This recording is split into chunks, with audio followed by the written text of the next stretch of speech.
wanted to talk about, Cress, what you had said, that you went back and read the various different decades of Black Lightning. Yeah. And what's always interesting is that this is a different story, but you can pull from the page to kind of decide if there are little elements that you wanted to integrate into your interpretation of the character. Yeah. Was there anything that you felt was important for you, or just even for the character, to make sure it was represented in this version? Well, I just wanted to see, well, as an actor, you know, I am an actor who loves to research, and especially when it's right there, like, this is where the story was based on, so of course I've got to read it.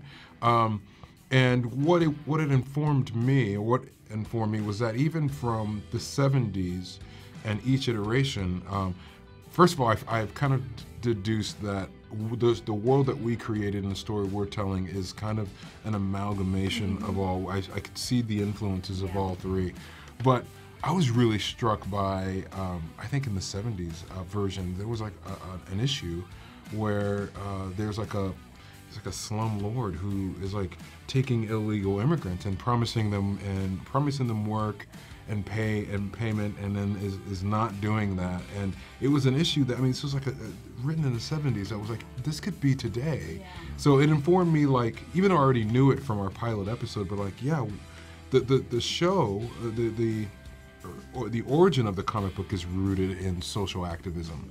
And so it's like, of course, this is what, you know, we need to be. And the Cambi, in every iteration, the Cambi relationship touched me as well, you know, because in every iteration there's the moment when Cambi reveals, like, oh, here's what here's some secrets you don't know, and then there's a price to pay for that, and then there's the reconciliation. And I think in the 70s there's no reconciliation. I think in the 90s there is. In the 70s I die before taking a bullet for you before you ever find out any of it. Yeah. Yes, that's right. That's right. Just after you find out, and then there's the 90s version where I'm actually defending your home with a shotgun. It might be the 90s or the 2000. I can't remember. Maybe it was the 2000. I'm defending your home with a shotgun. Yeah. And you try to give me CPR. Yes. It shocked me back to life. Yeah.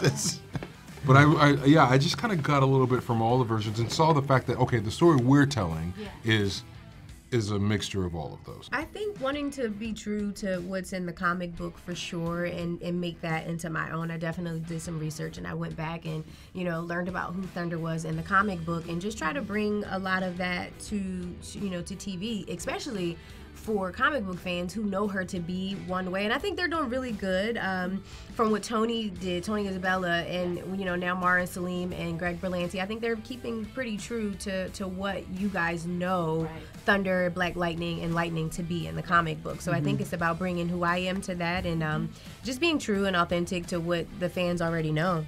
Yeah, I mean, Black Lightning hasn't been explored as much as some other superheroes, Exactly. so there wasn't like too much to pull from. Yeah. But reading the comics and going on the internet, and also there were like little animated shorts and stuff. Yeah, those were all cute. of that stuff you could pull. And those great helped. nuggets. Yeah, those helped. I got a lot of that within our relationship. You know, that sister bond within the animated cartoon. I was just like, oh, okay, cool. You were able to feel what that relationship was.